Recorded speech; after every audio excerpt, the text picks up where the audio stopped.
avancer un petit peu, parce que Ben qui est là, il va filmer, et puis après, à la fin du projet, il va faire tout un film. Ben, sur nos c'est différentes bien étapes. ça. Alors, on travaille ensemble. Ouais. Voilà. Ah, c'est cool, ça. T'as vu? C'est filmé. Hop.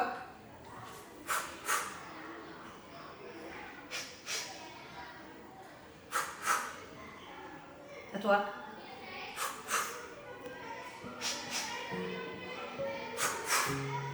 Écoute, voilà, il y a deux fois.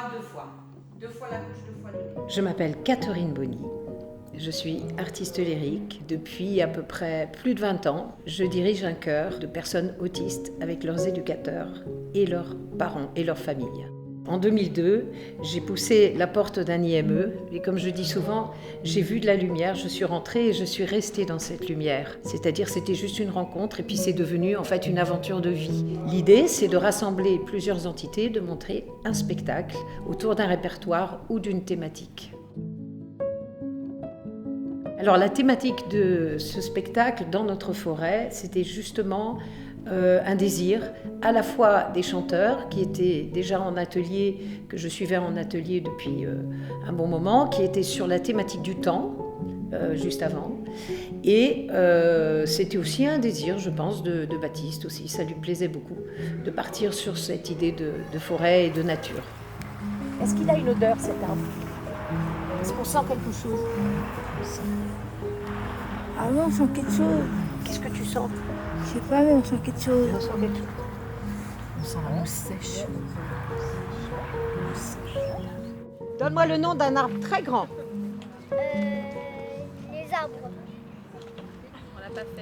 On l'a pas fait encore. Bah oui, mais elle sait peut-être, par ailleurs. Le répertoire de ce spectacle, il est composé à la fois d'extraits d'opéra, de chansons connues et d'autres chansons moins connues, notamment d'un artiste qui s'appelle Pierre Champion. J'avais juste parlé. Ah, si j'avais le temps. Juste parler. Si j'avais le temps et le courage aussi. Voilà.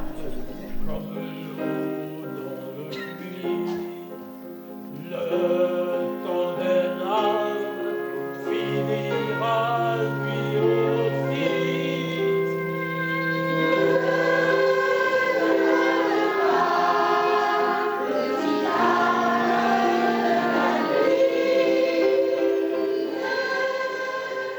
Le compositeur Stéphane Litch, avec qui je travaille souvent, a mis en musique et il y a eu des créations spécifiques pour ce spectacle, pour ce public et pour vraiment ces personnes, ces chanteurs-là, pour ce moment-là.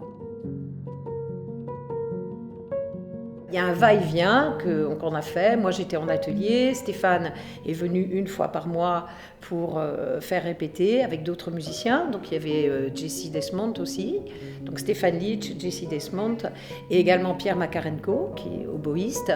Et on a travaillé ensemble avec un stage par mois, avec les résidents, avec les chanteurs. Et puis après, on travaillait en dehors de ce stage pour réajuster le répertoire, les rythmiques et aussi également les créations. Voilà, parce que Stéphane s'est rendu disponible justement pour modifier certaines choses en fonction des possibilités des chanteurs. C'était quoi le tout premier morceau? Forêt paisible. Ouais. Ouais, je ne sais pas si ça sera approprié. Qu'est-ce qui, pour toi, qui marque tout le concert? Tu vois, le thème qu'ils vont peut-être. Il y a l'aubépinier connaître. Ouais. et ils n'ont pas le texte, les gens. Alors, Donc, oui, laisse tomber, mais t'as raison, laisse tomber. non, s'ils font clap, clap, clap, clap, clap, clap, qu'est-ce qu'on fait? En bis, encore faire l'aubépinier, juste l'aubépinier avec Pierre. Hein. Et les fauteuils. Et les enfants, du coup, ils peuvent sortir de ce côté-là, comme ça fait pas bouchon. Hein, voilà. Les musiciens, vous saluez par ici. Moi, je vais chercher Pierre là-bas et Blandine, et on salue de l'autre côté. Et tu te mets juste devant la chaise. Devant la chaise, Juste devant. Voilà. D'accord. Je suis pédagogue de la voix, c'est-à-dire je ne suis pas professeur. Je prends une voix là où elle est et je l'amène un peu plus loin. Na-tan. Na-ture. Ture. Ture. Ture. Na. Il est à côté de toi, chante. Vas-y. Vas-y, Fanny. voix. Forêt paisible, apaise un vague désir, ne trouble ici nos cœurs. S'ils sont sensibles, ce genre de spectacle a des bienfaits, bien sûr, qu'on pourrait dire thérapeutiques, mais personnellement, je ne cherche pas forcément ça quand j'enseigne, mais ça se fait.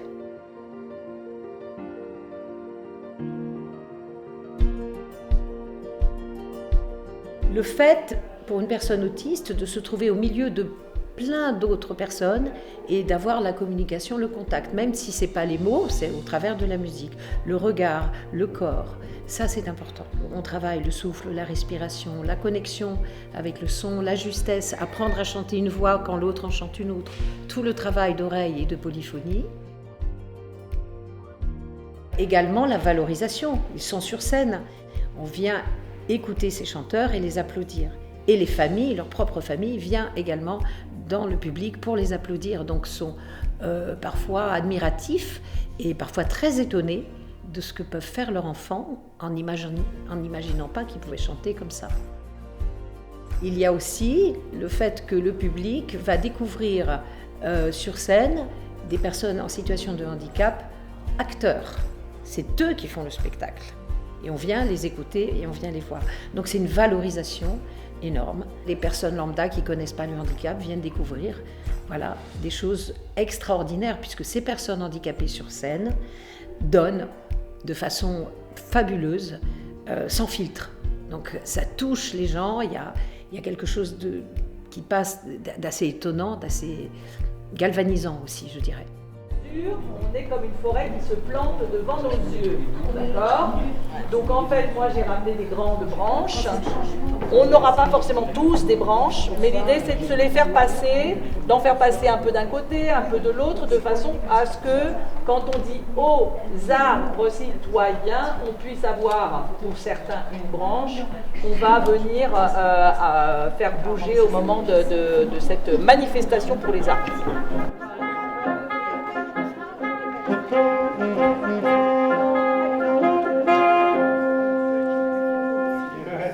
Donc en fait, quand vous levez le doigt, vous avez des branches, c'est ça?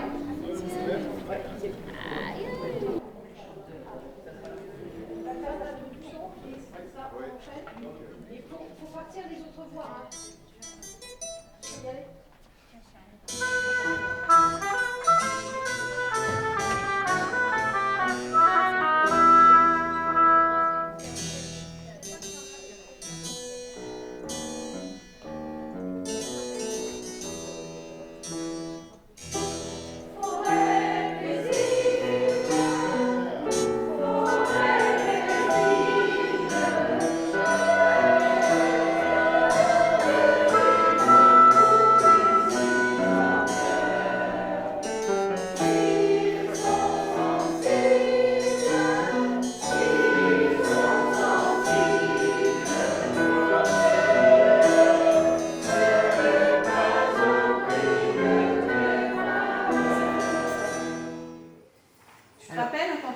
On avait fait l'atelier en novembre, on avait fait le bruitage des oiseaux à un moment donné. Ça, on va y retravailler. On a fait tout.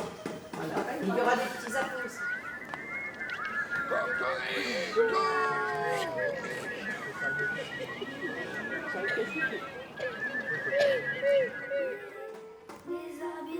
Ah non, après, parce qu'il nous aide à rester. En fait, on lit les phrases les unes après les autres, on ne répète pas deux fois. D'accord? Allez, vas-y. Les arbres, il faut pas les couper, parce qu'ils nous aident à respirer, parce qu'ils les mettent longtemps à pousser. Bravo! Nous devons donc les protéger. Excellent, Mara. Bravo. Alors, il y a deux petites filles dans la classe Ulysse, Naomi et Marwan, qui ont évolué énormément dans ce spectacle. Marwan a commencé la première.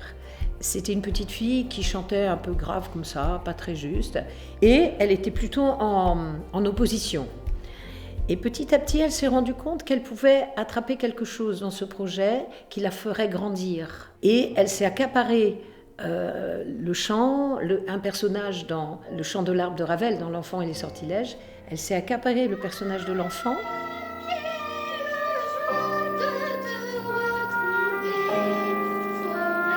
Et du coup, elle a commencé à briller. Là. Elle s'est rendue compte qu'elle brillait. Et tout le monde autour aussi. Elle a fait des progrès. Et elle s'est affirmée petit à petit comme une sorte de petite fille lead et qui permettait aux autres d'avancer, notamment Naomi. Naomi est une petite fille très réservée, très renfermée. Et grâce à Marouane, à l'aide de Marouane, elle a grandi avec elle et elle a pu, à certains moments, vraiment sortir sa voix. Donc ça a été assez spectaculaire, effectivement, pour ces deux enfants. L'évolution tout le long de l'année, puisque le projet a commencé en septembre et s'est terminé en juin. Donc il y a eu beaucoup de temps, beaucoup d'ateliers où je suis allée dans la classe et où les choses ont bougé, ont évolué. Fabien, c'est l'électron libre. Au départ, il bougeait tout le temps dans l'atelier chant, il ne restait pas en place, il ne pouvait pas s'asseoir. Il se levait, il repartait, il sortait dehors, il revenait ou pas. Voilà, c'était comme ça. Puis il a arrêté l'atelier chant pendant 2 ans. Et là, il est revenu pour ce projet-là. Et on a senti la différence. Il a commencé à écouter, chanter avec les autres, commencer à suivre les consignes aussi. C'était non, tu écoutes, là maintenant tu écoutes, maintenant tu peux chanter. Et je crois qu'il a pris beaucoup de ce spectacle, de la présence des autres autour de lui, bienveillante, et aussi de se sentir à l'aise, même s'il ne chantait pas tout le temps. Voilà. D'être là, d'être présent et de participer avec d'autres. Et ça, c'est primordial. Alors après, l'étape suivante, c'est effectivement, maintenant, tu es à l'aise, maintenant, on exige que tu chantes un peu plus, que tu sois présent, voilà. Mais dans le spectacle, il ne fallait surtout pas le contraindre. Il fallait le laisser électron libre pour qu'il trouve sa place à des moments avec les autres, à des moments en coulisses. Voilà, il fallait qu'il soit libre. Pour moi, les personnes autistes, c'est des personnes libres. Et c'est important de le respecter. Frédéric des Servins, a été soliste à un moment du spectacle parce qu'il a une bonne voix déjà juste naturelle. Je protesterai au pépinier. Voilà, parce que c'est pas bien. Le couper. Dis-le plus fort. Parce que c'est pas bien de le couper. Voilà, avec une voix normale. Parce que c'est pas bien de le couper. Voilà, chante le plus aigu. Parce que c'est pas bien de le couper. Voilà, là, va bien, c'est bien. Oui. Mais aussi par rapport au théâtre, puisqu'il a un talent théâtral, on va dire, dans sa façon de se poser, sa façon parfois de dire des choses aussi, de déclamer des choses, des vérités qu'il ressent. Et donc ça a touché Blandine, notre metteur en scène, et du coup elle l'a valorisé aussi là, et il en a été terriblement heureux. Et Frédéric, c'est un chanteur que je suis déjà depuis longtemps. Donc j'ai vu son évolution aussi, j'ai vu sa disponibilité, c'est quelqu'un qui a beaucoup de charisme aussi. Donc ça se ressent dans le groupe également. Il a été très très heureux de ce spectacle.